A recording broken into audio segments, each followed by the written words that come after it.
Dear students, today we are talking about chapter 4th cardiovascular system in DPharm first year. एक नज़र syllabus देख लेते हैं। Composition of blood, function of blood, elements, blood group and coagulation of blood, briefly disorder of blood. इस तरह से बहुत सारे टॉपिक इसमें इंक्लूड किए गए हैं।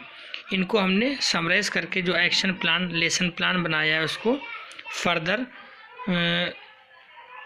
10-11 लेक्चर में डिवाइड किया गया। ठीक है, 1-2 लेक्चर कम ज़्यादा भी हो सकते हैं, तो 11 लेक्चर में डिवाइड किया गया है। तो according to topic lecture select किए गए हैं। लेक्चर फर्स्ट है composition of blood and function of blood.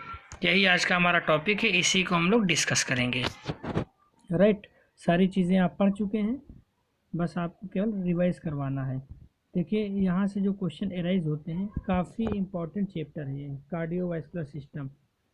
यहाँ से क्वेश्चन बहुत सारे बनते हैं। 2016 में 32 नंबर का यहाँ से पूछा गया, 32 मार्क्स, तो काफ़ी इम्पोर्टेंट है ना। नियर अबाउट 50% मार्क्स तो यहाँ से कवर हो रहे हैं। Structure of heart, coagulation of blood, blood pressure, lymph gland. 2018 में भी 32 नंबर का आया, 32 marks.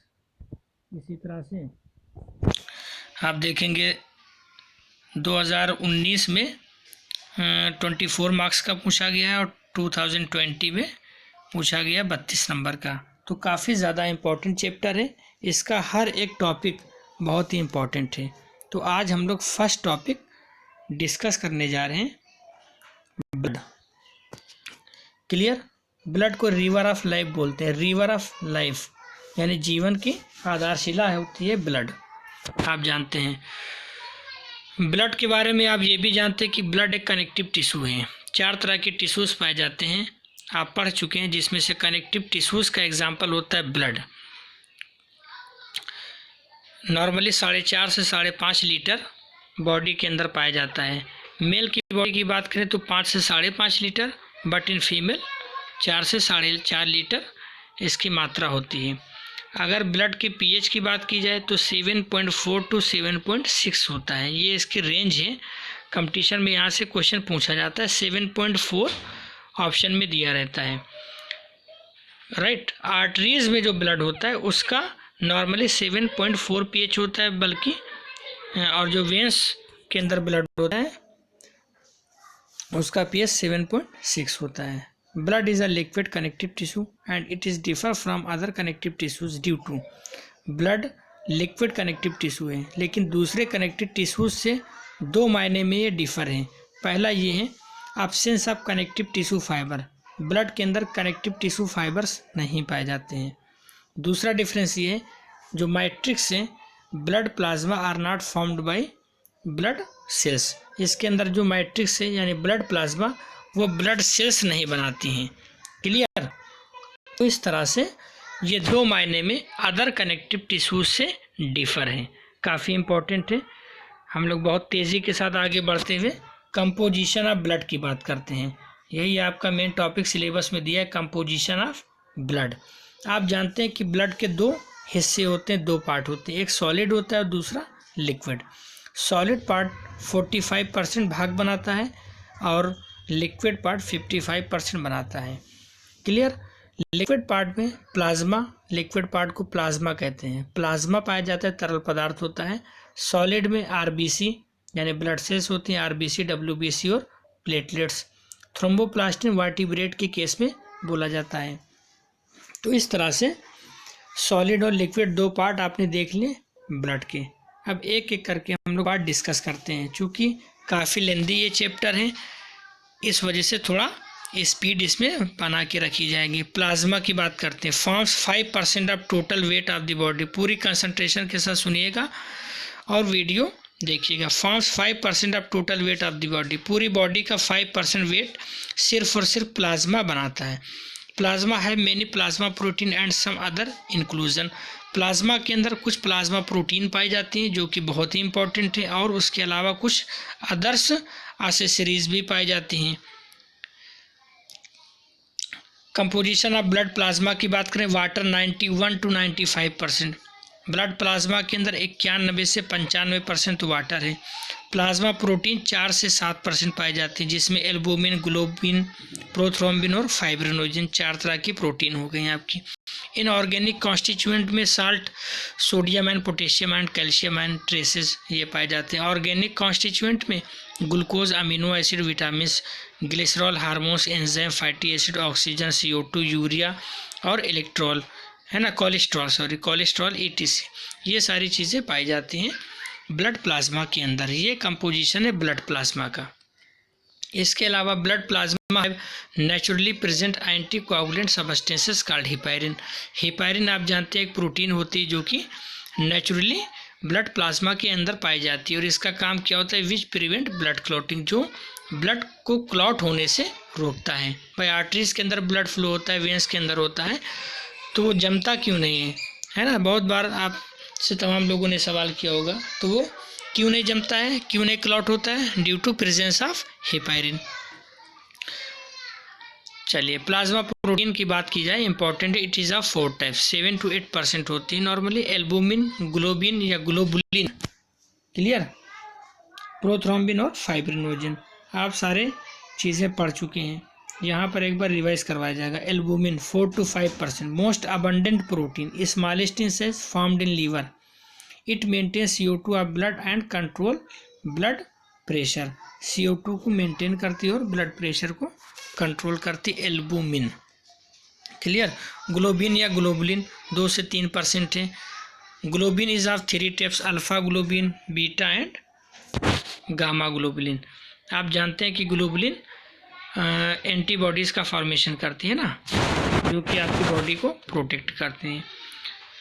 Alpha and beta globulins are formed in liver and help in transport of nutrients, where gamma globulin are formed in lymph node and provide immune response known as immunoglobulin. Antibodies की तरह ये काम करती हैं। तो इस तरह से ग्लोबुलिन को फर्दर 3 पार्ट में डिवाइड किया गया, काफ़ी डीप जाके।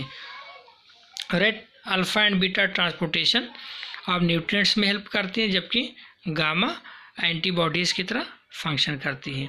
तो 2 प्रोटीन आपने देखा, एल्बुमिन और दूसरी ग्लोबिन। एल्बुमिन एक अंडे में पाई जाती एक प्रोटीन है, वो ये नहीं है, ठीक है, वो एल्बुमिन है, ये एल्बुमिन है, ये डिफरेंस है। तो एल्बुमिन देख लिया, ग्लोबिन देख लिया या ग्लोबुलिन हो गए। तीसरी आप देखेंगे prothrombin, present in least quantity, formed in liver and help in blood clotting. Prothrombin blood clotting में हेल्प करती है, सबसे कम मात्रा में पाई जाती है। इसके अलावा फाइब्रिनोजन है, आप जानते हैं लार्जेस्ट प्लाज्मा प्रोटीन है, formed in liver, help in blood clotting, liver के अंदर बनती है, ब्लड क्लॉटिंग में हेल्प करती है।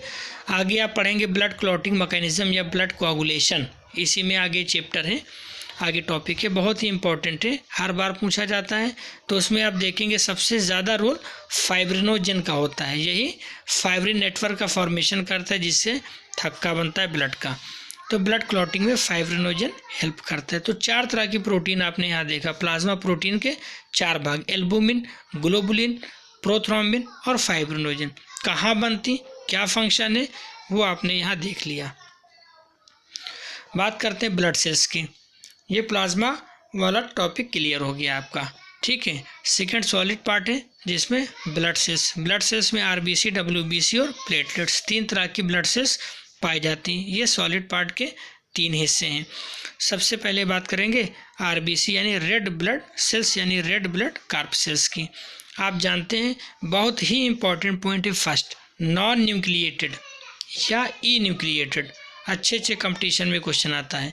RBC के अंदर न्यूक्लियस नहीं होता है, RBC के अंदर न्यूक्लियस नहीं होता है, नॉन न्यूक्लिएटेड है, या इसके लिए टर्म यूज़ करेंगे ई न्यूक्लिएटेड, क्लियर।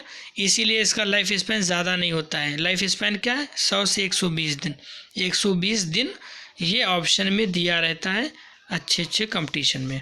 तो 120 दिन आप याद रख लेंगे। बाइकॉनकेव इन शेप, दोनों तरह से बाइकॉनकेव है शेप में, आपका शेप बना हुआ है, RBC का देख लीजिए, बाइकॉनकेव है। इन मेल 5 to 6 मिलियन पर mm3, while in female 4 to 4.8 million पर mm3। आप जानते हैं कि कम ज़्यादा का जो रेशियो है ये ब्लड की वजह से, चूँकि ब्लड मेल के अंदर 5 से 5.5 लीटर, जबकि फीमेल के अंदर 4 से 4.5 लीटर होता है। तो जाहिर सी बात है आरबीसी का भी रेशियो कम ज़्यादा होगा, मेल में ज़्यादा होंगी और फीमेल में कम होगी। एक condition the polycythaemia. Polycythaemia medical की डिजीज़ की कंडीशन है, increase number of RBC cells. Erythrocytopenia, decrease number of RBC cell. ये दो कंडीशन हो गए। 1 RBC have 280 millions of haemoglobin molecules, यानी 28 करोड़। एक आरबीसी के अंदर 280 मिलियंस ऑफ हीमोग्लोबिन मालिक्यूल्स पाए जाते हैं। 1 RBC have 28% haemoglobin reach up to 34%। एक आरबीसी के अंदर 28% जनरली हीमोग्लोबिन पाई जाती है, लेकिन 34% तक हो सकती है, 34% तक हो सकती है। हीमोग्लोबिन की भी बात यहाँ कर लेते हैं। हीमोग्लोबिन आप जानते हैं आरबीसी के अंदर पाई जाती है, मेन पार्ट होता है, और हीमोग्लोबिन काफ़ी इंपॉर्टेंट है। हीमोग्लोबिन 2 पार्ट से मिलकर बनी है, हीम एंड ग्लोबिन। हीम का मतलब होता है फेरस यानी आयरन, फेरस की बात करें Fe+2, ठीक है, रेड कलर का होता है। और ग्लोबिन, हीम और ग्लोबिन डाइसल्फाइड बॉन्ड से अटैच रहते हैं, ये कोऑर्डिनेट बॉन्ड का एग्जाम्पल है। हीमोग्लोबिन में 2 अल्फ़ा चेन और 2 बीटा चेन पाई जाती हैं। जो अल्फ़ा चेन होती है 141 अमीनो एसिड की बनी होती है, जबकि बीटा चेन 146 अमीनो एसिड की बनी होती है। Normal haemoglobin percent in blood is 14 से 16 ग्राम पर 100 ml ऑफ ब्लड। 14 से 16 ग्राम हीमोग्लोबिन पाई जाती है पर 100 ml ऑफ ब्लड। ये नॉर्मली ये रेंज है, इससे घटती बढ़ती है तो आप अलग अलग कंडीशन देते हैं। अगर सपोज करो घट जाए, decrease of HB is known as anaemia, उसी को कहते हैं अनीमिया, यानी खून की कमी होना। हीमोग्लोबिन का परसेंट ही उसमें देखा जाता है। Haemoglobin transport O2 from the lungs to the body tissues. आप जानते हैं हीमोग्लोबिन का फंक्शन क्या है, O2 के साथ बाइंड करके ऑक्सीजन को ट्रांसपोर्ट करते हैं ना lung to the body tissues. तभी वहाँ पर आपने कहा था कि Hb+O2 is equal to HbO2, that is oxy haemoglobin. क्या बनाते हैं, ऑक्सी हीमोग्लोबिन। तो Hb ऑक्सीजन के साथ बाइंड करके बनाती है ऑक्सी हीमोग्लोबिन। इस तरह से हीमोग्लोबिन का फंक्शन ये हो गया कि ऑक्सीजन के ट्रांसपोर्ट में हेल्प कर रही है। दूसरा क्या है, when the O2 concentration is high in alveoli the Hb combines with O2 and form oxy haemoglobin. Clear, नीचे फार्मूला भी दिया हुआ है। इरेथ्रोपोइसिस, एक टर्म है इरेथ्रोपोइसिस, बड़ा इंपॉर्टेंट टर्म है। इरेथ्रो का मतलब ही होता है आरबीसी, पोइसिस का मतलब फार्मेशन होना। इसका मतलब ये है कि formation of RBC is called erythropoiesis. Haemopoiesis की बात करेंगे तो हीमो का मतलब होता है blood, formation of blood is known as haemopoiesis. तो ये दो अलग अलग टर्म है, हीमोपोइसिस और इरेथ्रोपोइसिस। तो इरेथ्रोपोइसिस में क्या होगा कि फार्मेशन ऑफ इरेथ्रोसाइट, देखिए यहाँ पर हमने दिखाया भी है, प्लूरिपोटेंट स्टेम सेल से आरबीसी का फार्मेशन अगर हो रहा है तो उसको बोलेंगे इरेथ्रोसाइट्स, है ना। आरबीसी मतलब erythrocytes. Clear, formation of RBC is known as erythropoiesis. Erythrocytes are produce in the red bone marrow. Clear, erythrocyte यानी आरबीसी कहाँ बनेगी, रेड बोन मैरो के अंदर। The immature blood cells released into blood stream as reticulocyte and then mature into erythrocytes. सबसे पहले रेटिक्यूलोसाइट्स blood stream में आती है और फिर वो धीरे धीरे मेच्योर हो जाती है इरेथ्रोसाइट में इन 1 और 2 डेज, 1 से 2 दिन के अंदर विद इन सर्कुलेशन होने पर। During this time these lose their nucleus and become incapable for division. ये पॉइंट इंपॉर्टेंट है, इस पॉइंट को समझाने के लिए ही ये चीज़ें बताई गई हैं। क्योंकि आरबीसी के अंदर न्यूक्लियस नहीं होता, ये फैक्ट है, लेकिन किस पोजीशन पे जाके वो अपने न्यूक्लियस को त्यागता है ये जानना ज़रूरी है। पहले होता है लेकिन बाद में वो रिट्रैक्ट कर देता, त्याग देता है। कैसे, सबसे पहले जब ब्लड सेल्स का फॉर्मेशन होता है आरबीसी का नाम दिया जाता है, इमेच्योर कंडीशन में होता है, नाम दिया जाता है रेटिक्यूलोसाइट। और जब वो मेच्योर होने के लिए ब्लड के अंदर आ जाती है और जब सर्कुलेशन होता है तो उस स्टेज पर ये अपने न्यूक्लियस को त्याग देती हैं, तब इसको बोलते हैं इरेथ्रोसाइट, है ना। और फिर ये इनकैपेबल हो जाती है डिवीज़न के लिए। माइलोब्लास्ट सेल यानी stem cells are found in red bone marrow, है ना, चेंज हो जाती है अमीबॉइड में स्यूडोपोडिया कंटेनिंग। तो इस तरह से ये एक अलग सा टॉपिक है डेवलपमेंट ऑफ आरबीसी। यहाँ पर समराइज करके लिख दिया गया ताकि आपके समझ में आ जाए, क्योंकि आरबीसी की बात चल रही है कि कोई पॉइंट आपका छूटे ना, कंपटीशन के पॉइंट भी यहाँ से सॉल्व हो जाएं। अब हम लोग देखते हैं वाइट ब्लड कार्पसेस यानी डब्ल्यूबीसी। न्यूक्लिएटेड सेल आरबीसी के जस्ट अपोजिट है, यानी न्यूक्लिएटेड सेल से मोस्टली फाइगोसिटिक इन नेचर। इनका नेचर कैसा होगा? फाइगोसिटिक होगा, यानी एंगल्फ करने वाला होगा, right. Like pseudopodia of amoeba, so called amoeboid shape. इनका जो शेप होता है डब्ल्यूबीसी का वो अमीबॉइड शेप होता है, क्योंकि स्यूडोपोडिया की तरह कुछ स्ट्रक्चर इसमें पाए जाते हैं जो अमीबा की एक यूनिक फीचर्स हैं। द नंबर ऑफ डब्ल्यूबीसी 7000 से 9000 पर mm³। इनका जो नंबर होता है, इनकी जो संख्या होती है वो 7000 से 9000 mm³ होती है। Ratio of WBC and RBC 1:600। एक डब्ल्यूबीसी के ऊपर 600 आरबीसी पाई जाती हैं, पड़ती हैं। क्योंकि आरबीसी मिलियन में होती है, डब्ल्यूबीसी 1000 में है, तो 1:600 का अनुपात है। ये अनुपात भी पूछा गया है कि डब्ल्यूबीसी और आरबीसी का आपके शरीर में क्या अनुपात है। दो कंडीशन है, ल्यूकोसाइटोसिस और ल्यूकीमिया। ल्यूकोसाइटोसिस में क्या होगा? Increase of WBC number, right. Leukaemia में severe increase of WBC number. Leukocytosis में क्या होगा कि डब्ल्यूबीसी के नंबर बढ़ते हैं, और ल्यूकीमिया में क्या होता है? Severe increase of WBC number, यानी काफ़ी तेज़ी के साथ बढ़ते हैं। लेकिन एक छोटा सा डिफरेंस है, वो आप जान लीजिए कि ल्यूकोसाइटोसिस में mature cell of WBC increase होती हैं, यानी डब्ल्यूबीसी के नंबर जो बढ़ेंगे वो मैच्योर सेल की संख्या बढ़ती है ल्यूकोसाइटोसिस में, जबकि ल्यूकीमिया में इमेच्योर सेल बढ़ती हैं, डब्ल्यूबीसी की इमेच्योर सेल बढ़ने लगती है। तो ये डिफरेंस है दोनों में डब्ल्यूबीसी की संख्या बढ़ रही है, लेकिन एक में मेच्योर और दूसरे में इमेच्योर बढ़ती है।